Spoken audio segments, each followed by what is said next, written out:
अब रोज रोज लड़ाई होने लगी। कालू कौवा भोजन लाने जाता नहीं था और गोरी कौवी से हर रोज भोजन लाने का कहता। शुरू शुरू में तो गोरी कौवी भोजन लेने चली जाती थी, परंतु अब वह ये समझ चुकी थी कि उसका पति बहुत आलसी और निखट्टू है, इसीलिए वह भोजन लाने नहीं जाती थी। वह भोजन सिर्फ अपने लिए ढूंढती और वहीं खाकर घर लौटती। एक दिन चिड़िया गोरी के घर आई हुई थी। गोरी रोते हुए रानो से कहती है, कालू भोजन नहीं लाता रानो, और कालू पूरा दिन घर में पड़ा रहता है या फिर अपने दोस्तों के साथ घूमता रहता है।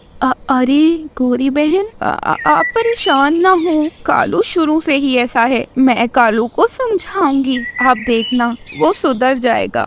बस फिर ऐसे रानो चिड़िया वहाँ से चली जाती है। रास्ते में रानो चिड़िया को कालू कौवा मिलता है। रानो चिड़िया कालू कौवे को समझाते हुए कहती है, कालू भाई प्लीज ऐसा ना करें, गोरी बेचारी कितनी परेशान थी आज। आप कोई काम क्यों नहीं करते? अगर आप काम करेंगे तो आप दोनों की जिंदगी बहुत आसान हो जाएगी और गोरी भी बिल्कुल परेशान नहीं होगी और आप दोनों की लड़ाई भी बिल्कुल खत्म हो जाएगी। ये मेरा और गोरी का मसला है, तुम्हारा नहीं है। और आइंदा अगर तुमने ज्यादा टांग अड़ाई ना तो मैं तुम्हारी टांग तोड़ कर रख दूंगा। दूसरों के घर पर ध्यान देने से अच्छा है तुम अपने घर पर ध्यान दो, बदतमीज चिड़िया। बस फिर रानो चुप हो जाती है। वो कालू के साथ मजीद बहस नहीं कर सकती थी, क्योंकि रानो को पता था कि कालू कभी भी सुधरने वाला नहीं है। ऐसे एक दिन गोरी और काल पहुंच जाती है। अरे अरे पक्षियों, ये कौवा कातिल है अपनी पत्नी का, इसने कत्ल किया है। मैंने कोई कत्ल नहीं किया, ये झूठा आरोप लगा रही है मुझ पर। मैंने गोरी का कत्ल नहीं किया, सच कह रहा हूँ पक्षियों, मुझे कुछ न करना, मुझे जेल नहीं जाना। कालू रो रहा था और माफिया मांग रहा था। सब पक्षी कालू को घूर घूर कर देख रहे थे। उसके बाद रानो चिड़िया कालू से कहती है, कालू तुमने जो करना था कर लिया, हमें सब पता है तुम कातिल हो। हाँ, तुमने गोरी की कदर नहीं की, मैंने तुम्हें समझाया था ऐसा ना करो। बेचारी गोरी तुमसे शादी करके अपनी जिंदगी ही खराब कर बैठी थी। हाँ, अब तुम्हारे रोने से कुछ नहीं होगा, हम तुम्हें फांसी की सजा दिलवाएंगे, फांसी की। नहीं रानो चिड़िया, मुझे माफ कर दो, आई एम सॉरी, प्लीज मुझे सजा न दिलवाओ। सच में मैं माफी मांगता हूँ, मुझसे गलती हो गई। काश गोरी जिंदा होती, मैं गोरी से माफी मांगता और दोबारा कभी भी उसे तंग ना करता। मैं काम करता, मैं रोज उसके लिए मजे के भोजन लाता। अब तुम्हारे कहने से तो कुछ नहीं होगा, तुमने तो अपनी पत्नी का कत्ल कर दिया है। कालू सबके सामने रो रो कर माफिया मांग रहा था। बस फिर क्या था, फिर गोरी कौवी भी सामने आ जाती है। गोरी को देखकर तो कालू कौवे की जान ही निकल जाती है। वो तो चीखें मारना शुरू कर देता है। चुड़ैल, ये मरकर भी जिंदा हो गई। पक्षियों बचाओ, गोरी बदला लेने आई है, ये मार डालेगी मुझे। कालू ये गोरी ही है, ये जिंदा थी। फिर रानो कालू को सारी बात बताती है। कालू तो रो रहा था, अब तो वो गोरी से 1000 बार माफिया मांग चुका था और अब उसने गोरी के साथ वादा किया था कि अब से भोजन वही ढूंढेगा, बिल्कुल आलस नहीं करेगा। और तो और वो गोरी को कभी भी डांटेगा या मारेगा नहीं, कभी गोरी से लड़ाई नहीं करेगा।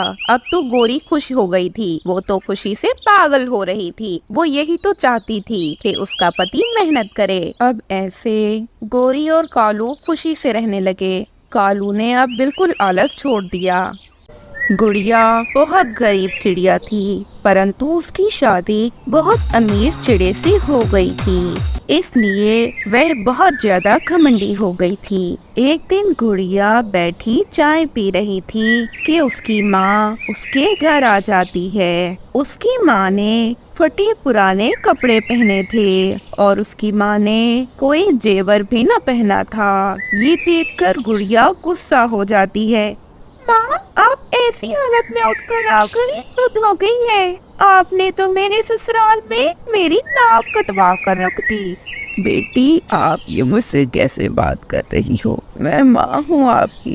आप भी पहले अमीर नहीं थी। घमंड ना करो मेरी बेटी, ये अच्छी आदत नहीं है। उफ ना, प्लीज आप जाएं, मेरी बेइज्जती ना करवाए ना। उसके बाद मम्मा चिड़िया रोती हुई वहाँ से चली जाती है। कई दिन बीत जाते हैं। माँ चिड़िया अपनी बेटी से मिलना चाहती थी, परंतु वो इस बात से डर रही थी कि उसकी बेटी उसके आने से बुरा न मना ले, इसलिए वो अपनी बेटी से मिलने नहीं जाती। और दूसरे ओर गुड़िया अब दिन ब दिन बदतमीज और बदलेहाज होती जा रही थी। एक दिन गुड़िया अपने घर से बाहर जाती है। गुड़िया कुछ कपड़े खरीदती है और फिर कुछ जेवर भी खरीदती है। जब गुड़िया अपने घर की ओर आ रही थी तो उसे रास्ते में गोरी कव्वी मिलती है। गुड़िया का तो गरीब गोरी कव्वी को देखकर मूड ही खराब हो जाता है। गुड़िया, तू तो बहुत ज्यादा अमीर हो गई है। शादी से पहले तो तू इतनी गरीब थी, परंतु खैर, ऊपर वाला तेरे नसीब अच्छा करे और तू हमेशा खुश रहे। ओ मैडम, अपनी औकात में रहकर बात करो। तुम मुझे गरीब कहने वाली होती कौन हो? अपनी शक्ल देखी है तुमने? काली कव्वी कहीं की। मेरे सामने अपनी ये काली जुबान न चलाना, वरना काट दूंगी मैं। तोबा तोबा, ये क्या रवैया है तुम्हारा चिड़िया? तुम तो बहुत बुरी हो। तुम्हारी माँ ने तो कभी किसी से ऐसे बात नहीं की। तुम्हें तो छोटे और बड़े में फर्क का ही नहीं पता। गुड़िया आंखें निकालती हुई वहाँ से चली जाती है। ऐसे गुड़िया को जो भी गरीब नजर आता, गुड़िया उसको खूब बेइज्जत करती। एक दिन गुड़िया झरने पे बैठी थी कि कबूतरी आ जाती है। हेलो गरीब कबूतरी, कैसी हो? देखो देखो, मैंने कितना महंगा जेवर पहना है। ये असली सोने का है। मुझे भी दिखाओ, मुझे भी दिखाओ, मैं भी ट्राई करूं जरा।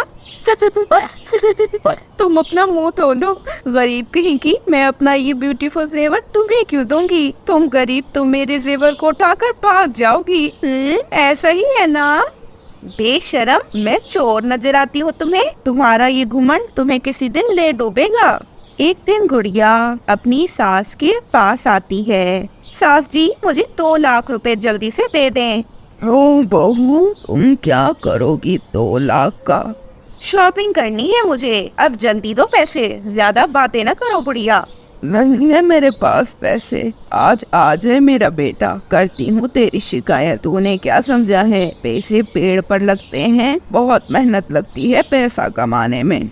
और फिर ऐसे गुड़िया गुस्से में अपने घर से निकल जाती है। शाम गए उसका पति घर लौट आता है। सास चिड़िया सारी बात अपने बेटे को बताती है। मैं खुद भी बहुत तंग आया हूँ इस गुड़िया से। मैं क्या करूँ? मैं तो चाहता हूँ कि इसे अपने घर से ही निकाल दूँ। इसे सबक सिखाना पड़ेगा, वरना ये नहीं सुधरेगी। और फिर ऐसे दोनों माँ बेटा जब गुड़िया घर आती है तो उसे घर से जाने का कहते हैं। गुड़िया तो रोना शुरू कर देती है। जरूर जरूर गुड़िया ने आग लगाई होगी। यही भड़काती है आपको मेरे खिलाफ।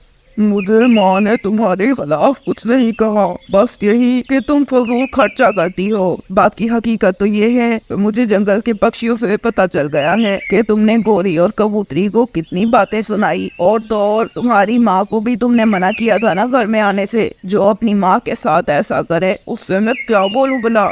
गुड़िया उस घर को छोड़कर चली जाती है, परंतु उसको ये समझ न आ रहा था कि वो जाए तो कहाँ जाए, क्योंकि अपनी माँ और जंगल के पक्षियों के साथ तो उसने बुरा रवैया रखा था।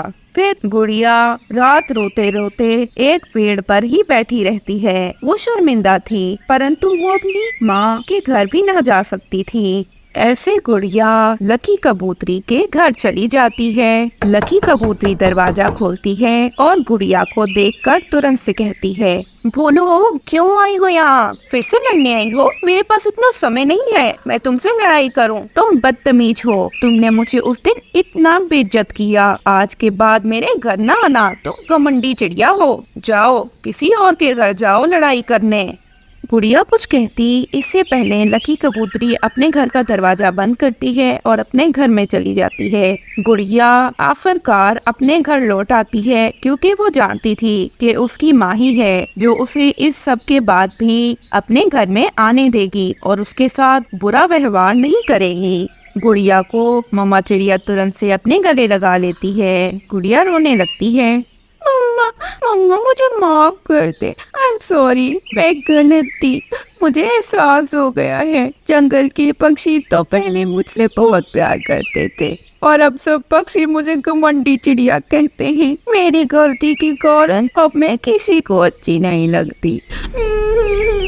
मैं आइंदा कभी घमंड नहीं करूंगी। पता है मानू ने और उसकी माँ ने भी मुझे घर से निकाल दिया। मम्मा गुड़िया को रोता देख उसकी मम्मा के घर में छुपा उसका पति तुरंत से उससे माफी मांगता है और फिर गुड़िया अपनी माँ को भी अपने साथ अपने ससुराल ले जाती है क्योंकि माँ चिड़िया घर में अकेले होती थी। सास चिड़िया भी अपनी बहू चिड़िया के किए पर उसे माफ कर देती है, परंतु जंगल के पक्षियों में अब गुड़िया एक घमंडी चिड़िया बन गई थी। समय के साथ साथ वो सब पक्षी भी गुड़िया को माफ कर देंगे जिनका गुड़िया ने दिल तोड़ा था। मम्मा चिड़िया ने तो अपनी बेटी को शायद बहुत पहले ही माफ कर दिया था। ऐसी गुड़िया अब अपने घर में खुशी खुशी रहने लगती, अपनी के साथ रहता था। एक दिन कालू कौवे की माँ बैठी चाय पी रही थी कि जग्गू की पत्नी अपने पति से कहती है, सुनो जी, इससे अच्छा मौका नहीं मिलेगा तुम्हारी दादी को मारने का। आज तुम्हारा पापा घर नहीं है, इसे मार दें क्या? तुम बिल्कुल ठीक कह रही हो। पापा के आने से पहले पहले इस गुड़िया को मार देते हैं। और फिर ऐसे वे दोनों जालिम बूढ़ी मागी के पास जाते हैं और कालू कौवे का बेटा जग्गू कौवा बूढ़ी माजी को अपनी बातों में लगाने लगता है। पीछे से जग्गू की पत्नी गुलदान उठा लेती है। बूढ़ी माजी की नजर खिड़की से